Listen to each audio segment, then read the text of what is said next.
है जी। तो सबसे पहले जो है वो मैं यहाँ पर पहले डिजाइन कर लूँ। ठीक है जी।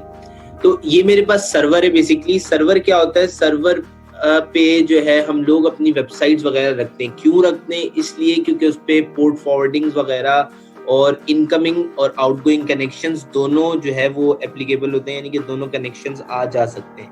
उनके बारे में आपको पता होगा।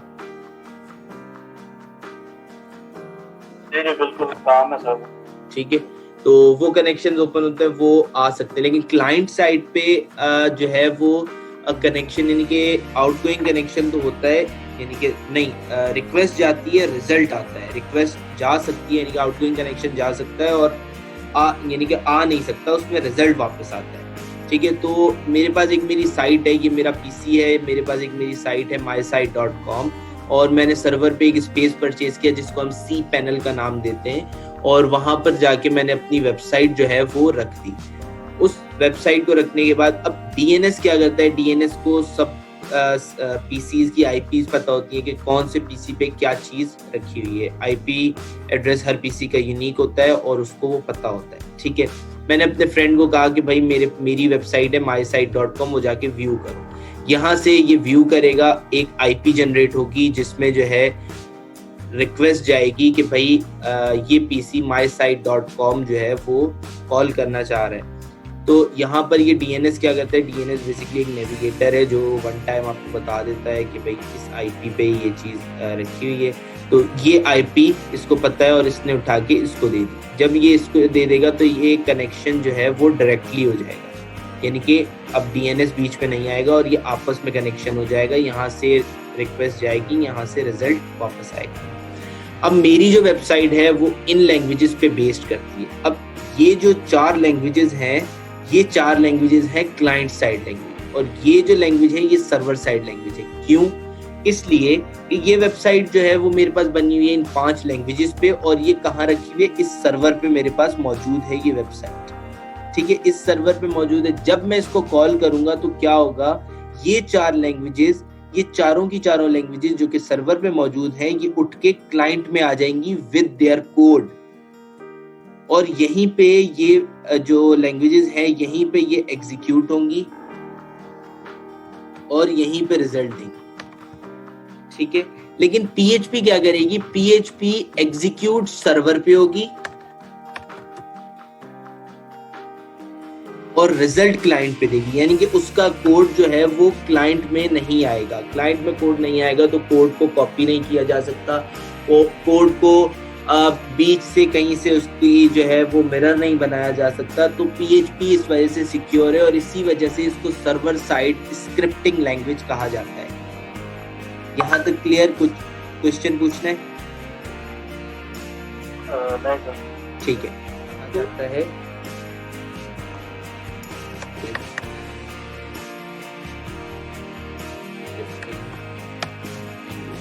ठीक है। अच्छा, अब HTML, CSS, Bootstrap, JavaScript, ये जो लैंग्वेज है करती क्या है? यहाँ आ गया HTML, CSS, JS, Bootstrap,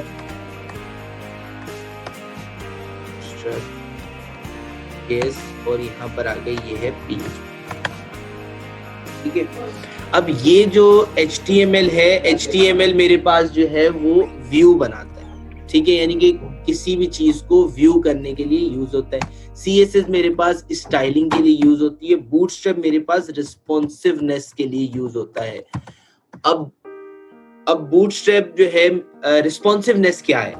responsiveness basically ये चीज है कि मैंने अगर 12 इंच LED पे या 12 इंच LCD पे जो है मैंने अगर अपनी वेबसाइट बनाई है और उसको मैं मोबाइल व्यू में देखना चाहता हूँ या किसी भी चीज में उसको देखना चाहता हूँ, तो वो चीज उस हिसाब से ऑटो एडजस्ट हो जाती है, यानी कि उसमें स्क्रॉलर शो नहीं होता। ऑटो एडजस्ट का मतलब ये होता है कि उसमें स्क्रॉलर शो नहीं होता, फिट टू स्क्रीन हो जाती है, चाहे उसको आप मोबाइल में ओपन करें, चाहे इसको आप प्रोजेक्टर में ओपन करें।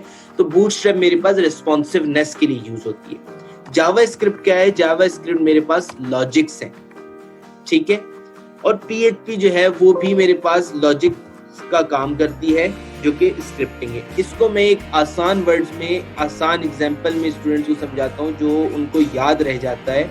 वो इस तरह से कि HTML जो है वो मेरे पास एक बंदा है जो कि व्यू है मेरे पास, और CSS मेरे पास इसकी क्लोथिंग्स है, यानी कि किस स्टाइल के कपड़े ये पहनता है, किस चीजों के ये कपड़े पहनता है। तो CSS मेरे पास इसकी क्लोथिंग्स हैं, और बूटस्ट्रैप जो है किस उसके फिटिंग के ये कपड़े पहनता है, कितने फिट ये पहनता है, किस साइज के ये कपड़े पहनता है। तो बूटस्ट्रैप मेरे पास वो चीज है।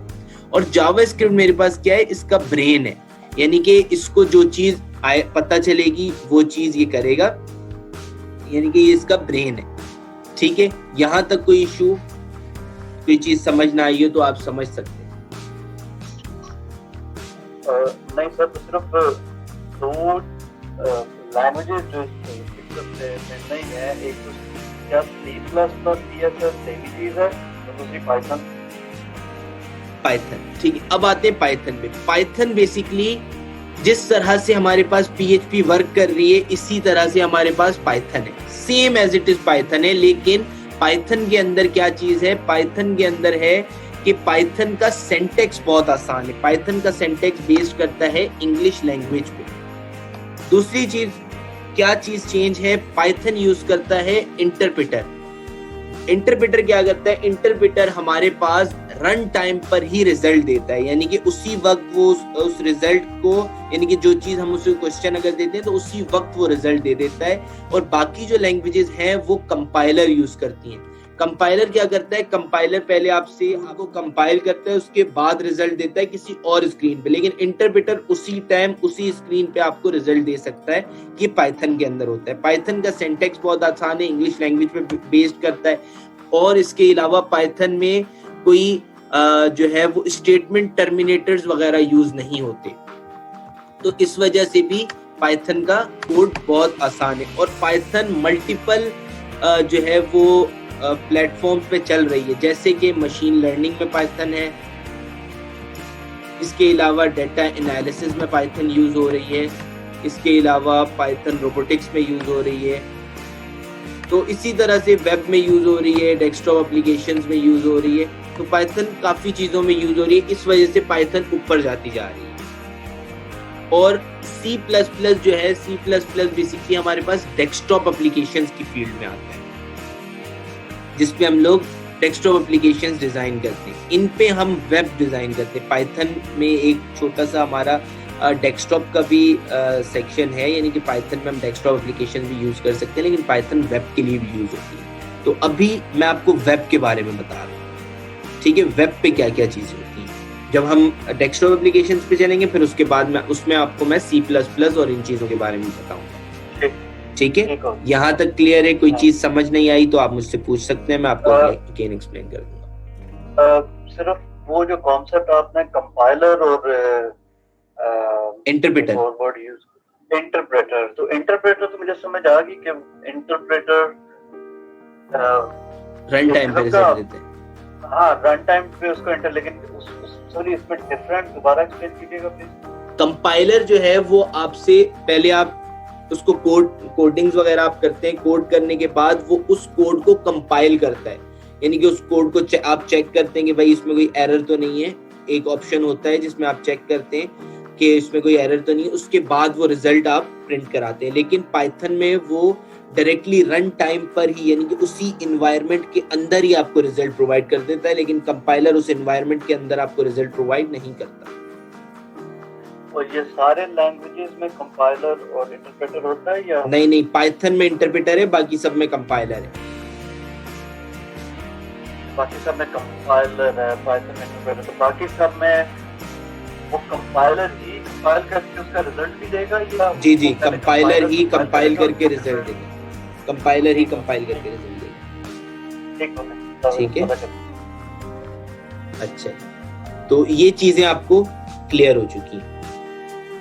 अब इसके लिए हम जो है वो एक एडिटर डाउनलोड करेंगे जिसका नाम है VS कोड। ठीक है, तो हम लोग यहाँ गूगल पे आते हैं। गूगल पे आने के बाद मैंने यहाँ पर आके लिखा डाउनलोड VS कोड। ठीक है, फर्स्ट लिंक पे क्लिक करेंगे। फर्स्ट लिंक पे क्लिक करने के बाद हमारे पास VS कोड की ऑफिशियल वेबसाइट खुल जाएगी और यहाँ पे आके हम इसको डाउनलोड कर लेंगे। अगर आप मैक यूज कर रहे हैं तो आप यहाँ से डाउनलोड कर सकते हैं, तो आप यहाँ से इसको डाउनलोड कर लेंगे। तो ये इस तरह से आपके पास व्यू हो जाएगा। ठीक है, क्लियर है? कर ही रहा हूँ साथ में। जी जी बिल्कुल बिल्कुल, आप कर लें।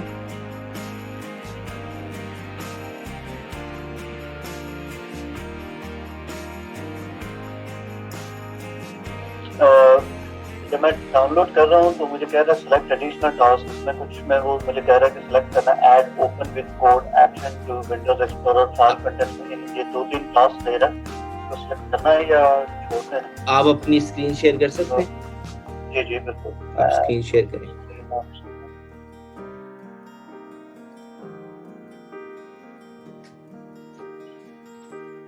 बताइए जब आपको नजर आ रही है। नहीं, मुझे शो नहीं हो रही।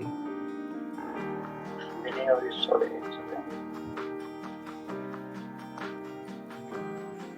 हाँ जी, ठीक है। नहीं, सिंपली आप नेक्स्ट कर दें। नेक्स्ट कर दें।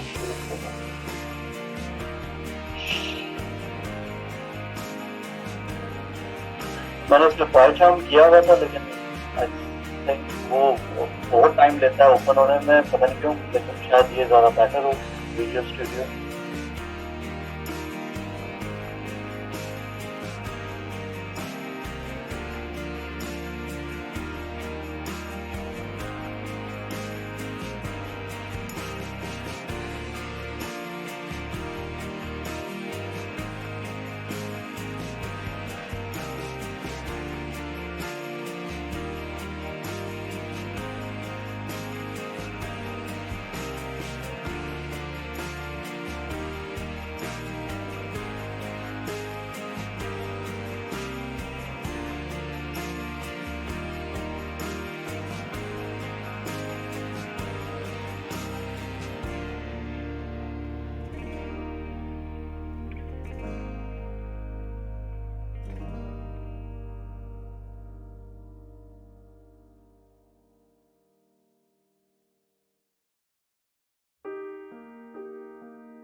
VS कोड को ओपन करने के बाद मैं आया फाइल में आने के बाद ओपन फोल्डर, और यहाँ पर आके डेस्कटॉप पे मैंने एक फोल्डर बनाया हुआ है XYZ और सेलेक्ट फोल्डर कर दिया मैंने इसको। सेलेक्ट फोल्डर करने के बाद सबसे पहले ये जो आपका स्पेस है ये आपका फोल्डर यानी कि फोल्डर की डायरेक्टरी है जिसमें आप फाइल्स वगैरह बना सकते हैं। यहाँ पे आके मैंने राइट क्लिक किया, न्यू फाइल बनाई, ABC या किसी भी नाम से आप बना लें। मैं इंडेक्स के नाम से बना रहा हूँ, index.html। इंडेक्स के नाम से मैंने क्यों बनाई? इंडेक्स बेसिकली हमारे पास ऑटो एग्जीक्यूटेबल फाइल है, और ऑटो एग्जीक्यूटेबल फाइल का मतलब यानी कि मैं जिस वक्त XYZ के फोल्डर को ओपन करूंगा, इसमें बहुत सारी फाइल्स बनी हुई हो सकती हैं, about.html, contact.html, लेकिन मैं जिस वक्त XYZ के फोल्डर को ओपन करूंगा तो index.html फाइल ऑटो कॉल कर लेगा, यानी कि index.html फाइल को मेन फाइल भी कहते हैं, उसको ये ऑटो कॉल कर लेगा। फाइल में कहीं भी बनी हुई हो इसको ये ऑटो कॉल कर लेगा, इसलिए index.html की फाइल बनाई जाती है। अब HTML का कोड करने के लिए सिंपली मैंने यहाँ पर आके लिखना है HTML, और यहाँ पे आके आप देख सकते हैं HTML5 मेरे सामने आ रहा है, और उस पे आके मैंने एंटर प्रेस कर दिया तो ये मेरे पास एक स्केच आ गया HTML के कोड का, जिसमें मैं आके कोडिंग्स वगैरह अपनी करूँगा। ठीक है, टाइटल मेरे पास हमेशा जो है टॉप पे शो होता है। हम यहाँ पे आके व्यू कर लेते हैं, XYZ में आया, XYZ में आने के बाद इंडेक्स पे आया तो ये मेरे पास यहाँ टाइटल शो हो रहा है डॉक्यूमेंट, ये मेरे पास मेरा टाइटल है, यहाँ पर हमेशा मेरे पास टाइटल शो होता है, और जो भी मैं काम करूँगा वो बॉडी टैग के अंदर करूँगा। इसमें H1 के टैग, इसमें जो भी टैग्स आएंगे वो सब बॉडी के टैग्स के अंदर करूँगा। ठीक है,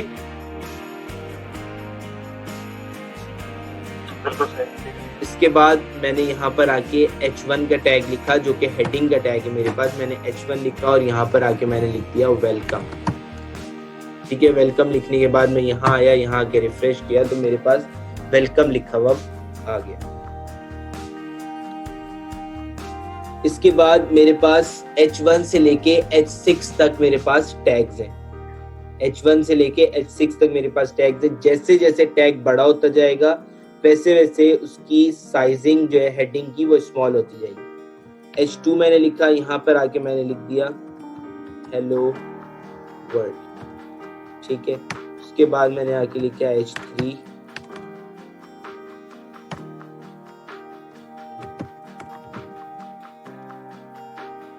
H4 मैंने कुछ भी लिख दिया, H5 कुछ भी लिख दिया और H6 में मैंने सेव किया। सेव करने के बाद यहाँ पर आके मैंने इसको रिफ्रेश किया तो आप देख सकते हैं जिस तरह टैग हमारे पास बढ़ते गए उसी तरह हेडिंग्स के साइज वगैरह मेरे पास स्मॉल होते गए। क्लियर है? ठीक है जी।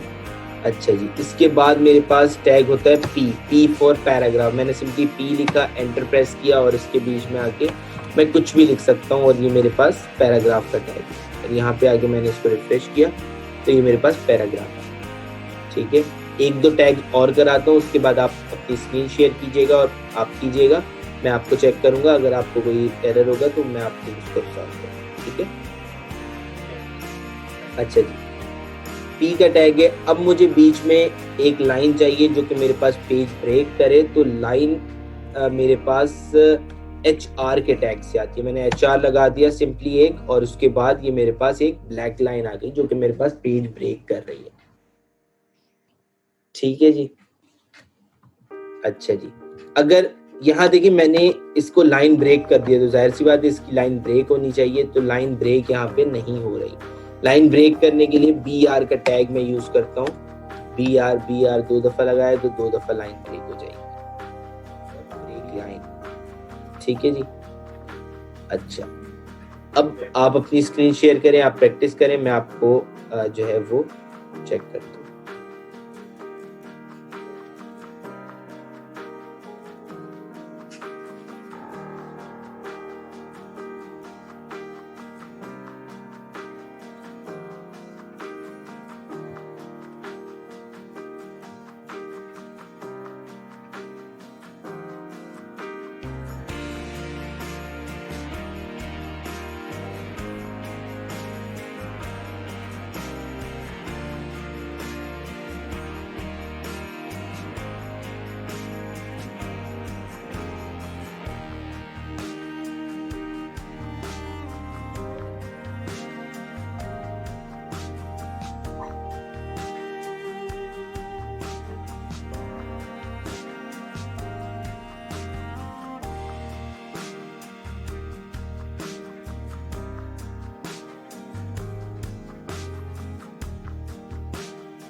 न्यू फाइल, हाँ बिल्कुल क्लिक करें।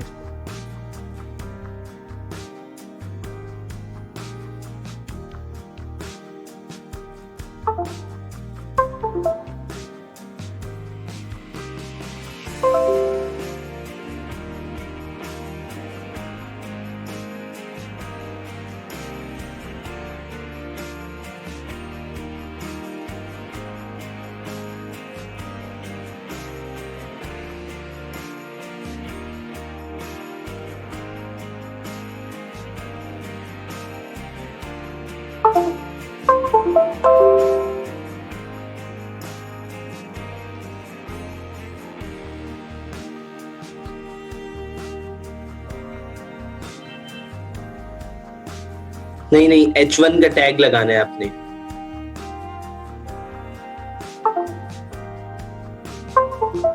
ऊपर हेलो वर्ल्ड भी रिमूव करें, उसको भी टैग में लिखें।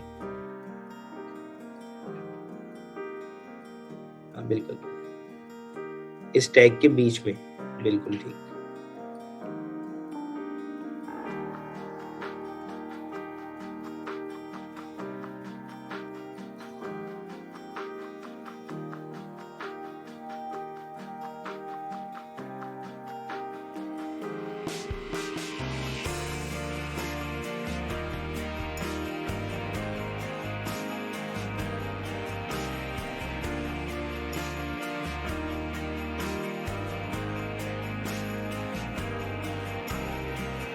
H3, H4, H5, H6.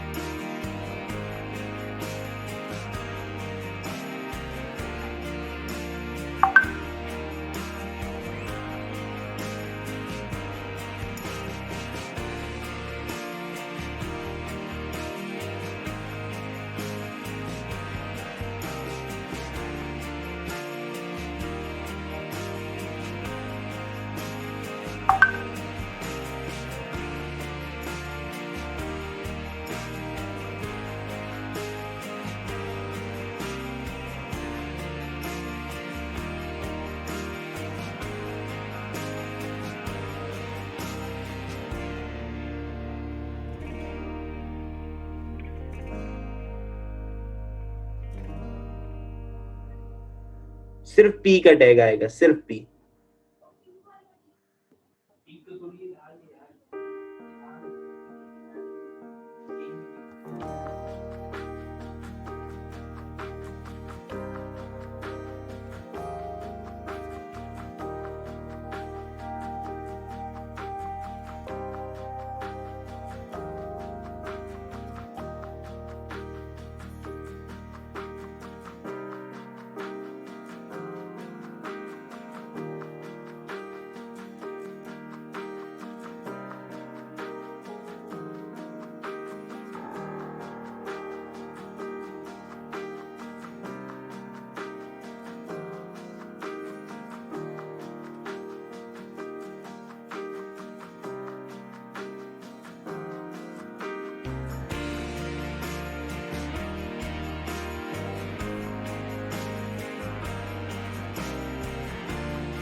ठीक है, सेव करें और व्यू करें।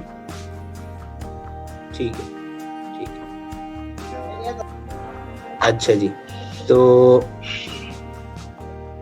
अच्छा मैं अब अपनी स्क्रीन शेयर अच्छा मैं आपको इसी वीडियोस यानी कि ये जो हमारी क्लासेस होती हैं इसकी आपको वीडियोस भी प्रोवाइड हो जाएंगी और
जी जी जी सर, वो पता नहीं क्या हुआ, लॉस हो गया सर। जी। अच्छा, तो आपको जो है इस लेक्चर की वीडियोस वगैरह भी प्रोवाइड की जाएंगी। आप मुझे अपना ईमेल एड्रेस जो है वो सेंड कर दीजिएगा।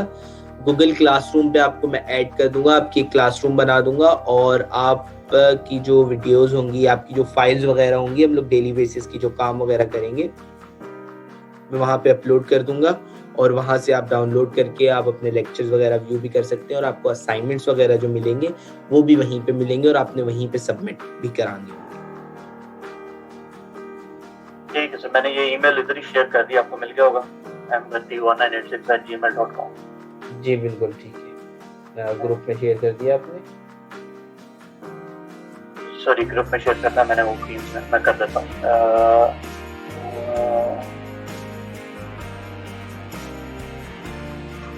ये सर हो गया। ठीक है, ठीक है, मैं आपको ऐड कर दूंगा गूगल क्लासरूम पे। आपके पास एक नोटिस आ जाएगा कि आपको जो है इनविटेशन लिंक सेंड कर दिया गया है, तो आप उसमें जाके उसको एक्टिवेट कर सकते हैं। ठीक है, ठीक है sir, no problem, thank you. Okay, ठीक है। अब हम जो है थोड़ा सा और आगे करते हैं, और उसके बाद फिर मैं आपको टास्क देता हूँ। ठीक है, ठीक है, मैं यहाँ पर आ गया। यहाँ पर आने के बाद अब फॉर एग्जांपल मुझे इसमें स्पेसेस चाहिए, यानी कि काफ़ी ज़्यादा स्पेस चाहिए। तो काफ़ी ज़्यादा स्पेस के लिए मेरे पास टैग यूज़ होता है एंड NBSP। ठीक है, इसी ये and NBSP is equals to 1 space. Copy किया, paste paste paste paste paste paste, ये जितने स्पेसेस आपको चाहिए आप इसको सिंपली पेस्ट कर सकते हैं। सेव किया, सेव करने के बाद इसको हम व्यू कर लेते हैं फाइल को। यहाँ पर आके हमने इसको व्यू कर लिया। ठीक है, तो आप देख सकते हैं यहाँ पे काफी ज्यादा स्पेस आ चुका है। सर तो वही काम अगर हम बार बार स्पेस नहीं होगा, नहीं होगा। मैं आपको दिखा देता हूँ, मैं यहाँ पे बहुत ज्यादा स्पेस देता हूँ। सेव किया, सेव करने के बाद यहाँ आए और रिफ्रेश किया, तो इसमें सिर्फ सिंगल स्पेस काउंट होता है, दैट्स इट। ठीक है, उसके लिए हमें टैग्स यूज करने पड़ते हैं एंड NBSP के। ठीक है, अच्छा जी, फॉर एग्जांपल सर इससे फर्क नहीं पड़ती, ये may be a stupid question, लेकिन ये HTML का ये जो स्पेस इसमें एक से ज्यादा बार अगर देना है तो हमेशा आपको NBSP का टैग यूज करना पड़ेगा। वो फर्क नहीं पड़ता आप विजुअल बेसिक में काम करें या किसी में भी, HTML की ये फंडामेंटल है। नहीं, आप चाह रहे हैं कि आप ये कोड बार बार यूज ना करें ना। हाँ, तो इसके लिए भी हम लोग जब CSS पे जाएंगे, तो CSS पे हम लोग जब जाएंगे तो हम लोग वहां से पैडिंग देते हैं। Padding means spaces. तो वहां पे जब हम पैडिंग यूज करेंगे ना, तो हमें इस टैग की यूज करने की जरूरत नहीं पड़ेगी। लेकिन जाहिर सी बात है, मुझे आपको सिखाना है, तो इस वजह से मैं आपको बता रहा हूँ। नहीं तो मेरा मतलब है एज लॉन्ग एज अगर कुछ और आप यूज ना करें, कोई भी और मेथड आप ना यूज करें, HTML का ये फंडामेंटल रूल है कि वो एक से ज्यादा स्पेस नहीं देगा जब तक आपने ये टैग यूज ना किया। बिल्कुल बिल्कुल, लेकिन CSS को जब आप HTML से कंबाइन कर लेते हैं, तो CSS के थ्रू हम लोग HTML में स्पेसेस दे सकते हैं विदाउट यूजिंग दिस टैग। बिल्कुल, मैं समझ गया, सही। ठीक है, तो यहाँ पर आके अगर मुझे ओमनी को बोल्ड करना है, तो मैं यहाँ पर आके U का टैग दूंगा। ठीक है, U का टैग मैंने दिया, और क्लोजिंग पॉइंट जो है वो ओमनी के बाद प्रेस करूंगा, तो इसका मतलब है ये अंडरलाइन हो जाएगा। तो यहाँ पे आके चेक कर लेते हैं, तो ओमनी मेरे पास देखें अंडरलाइन हो चुका है। अब ओमनी को इसी तरह मुझे बोल्ड करना है, तो बोल्ड के लिए B का टैग यूज होगा। B को यहाँ पर आके मैं इसको ओपन करूंगा, और यहाँ क्लोजिंग पॉइंट जो है वो ओमनी के बाद रखूंगा। तो ये मेरे पास ओमनी जो है वो बोल्ड हो जाएगा। ठीक है जी, तो ओमनी बोल्ड हो गया। इसी तरह ओमनी को इटैलिक करने के लिए I का टैग यूज होता है। यहाँ पे आगे I का टैग यूज किया, और क्लोजिंग पॉइंट मैंने ओमनी के बाद रखना है, और यहाँ पे आके इटैलिक हो गया, और यहाँ पे आगे मैंने रिफ्रेश किया, तो ओमनी मेरे पास इटैलिक हो चुका है। ठीक है जी, अब मेरे पास टैग्स हैं। ठीक, अब मेरे पास एक और चीज आती है, लिस्ट। ठीक है, लिस्ट किस तरह से आती है? UL हमारे पास दो तरह की लिस्ट होती है, एक अनऑर्डर्ड लिस्ट, एक ordered list. UL stands for unordered list. अब मैंने UL का टैग लगाया, UL stands for unordered list, तो इसमें डॉट डॉट डॉट पॉइंट्स आएंगे, ठीक है। यूएल के बाद एलआई देना है, LI stands for list items, ठीक है। यहाँ पर आके मैंने कुछ भी लिख दिया, मैंने लिख दिया एप्पल, उसके बाद एक और एलआई दिया और उसमें आगे मैंने लिख दिया बनाना, उसके बाद एक और एलआई दिया, उसमें आगे मैंने लिख दिया ग्रैप्स। और तो ये यानी कि यूएल स्टार्टिंग और एंडिंग पॉइंट एलआई के, एलआई जो है वो यूएल के अंदर आएगा या ओएल के अंदर आएगा, तब जाके ये लिस्ट बनेगी, ठीक है। यहाँ पर आते हैं, यहाँ पे आगे मैंने रिफ्रेश करके चेक किया तो ये देखें अनऑर्डर्ड लिस्ट मेरे पास एक बन चुकी है, ठीक है जी। अब हम आ जाते हैं ऑर्डर्ड लिस्ट पे, जो कि ओएल है। ओएल दिया, ओएल के अंदर भी एलआई दिया, एलआई में आके मैंने लिख दिया एप्पल, उसके बाद एलआई दिया, एलआई के बाद मैंने लिख दिया बनाना, उसके बाद मैंने एलआई दिया, एलआई के अंदर आके मैंने लिख दिए ग्रैप्स, ठीक है। तो ये मेरे पास ऑर्डर्ड लिस्ट है, तो ये मेरे पास 1 2 3 के फॉर्मेट में मेरे पास चलती रहेगी। यहाँ तक क्लियर है, ठीक है। ये मेरे पास यूएल है और ओएल है, जो कि अनऑर्डर्ड लिस्ट है और ऑर्डर्ड लिस्ट है। अब आपका टास्क क्या है? आपका टास्क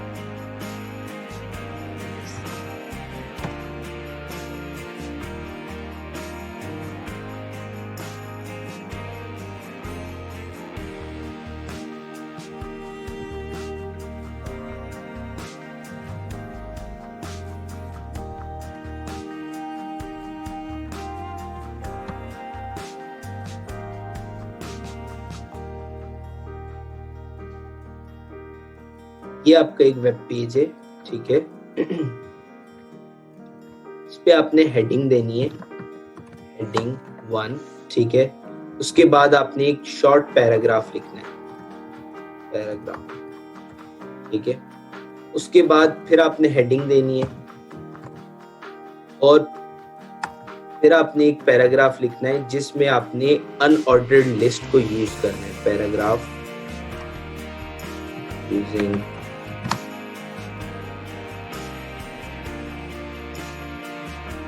ठीक है जी। उसके बाद फिर से आपने एक हेडिंग देनी है और आपने पैराग्राफ यूज करना है, पैराग्राफ यूजिंग ऑर्डर्ड लिस्ट, ठीक है। और ये जो हेडिंग होगी, ये मेरे पास, ये वाली जो हेडिंग होगी, ये मेरे पास इटैलिक होगी, ठीक है। और यहाँ पर बीच में मेरे पास लाइन लो, ठीक है। तो ये आपका टास्क है जो आपने मुझे कंप्लीट करके मुझे शो करना है आपकी क्लासरूम में। मैं इस टास्क को अपलोड भी कर दूंगा, ठीक है, ठीक है। इसके अलावा कोई क्यूरी हो, कोई चीज हो जो आपने पूछनी हो, वो आप मुझसे पूछ सकते हैं। नहीं सर, फिलहाल तो नहीं, बट मैंने थोड़ा कम करवाया काम, इस वजह से कि आपकी फर्स्ट क्लास भी है और फिर एकदम से सब आएगा तो फिर वहाँ बोलेंगे कि नहीं, मैं चाहूंगा कि थोड़ा शुरू के जो कुछ लेक्चर्स हैं, शायद 2 वीक जो हैं, वो जरा थोड़ा आराम से लेके चले और उसके बाद ठीक, जरा बम्बार्ड करते हैं, फिर कोई मसला नहीं। ठीक है, नो इशू, कोई ये ना मैं दूसरे वीक से गायब ना हो जाऊं। बिल्कुल नहीं, बिल्कुल हम स्लो चलेंगे इंशाल्लाह ताला। मैं सिर्फ आपको इतना ये कहता हूँ कि मैं जो आपको दूं, यानी कि मैंने आपको अगर कोई टास्क दे दिया या कुछ दिया, सिर्फ आप वो पूरा करें। और आप अगर अलग से प्रैक्टिस नहीं भी करते ना, तो आपको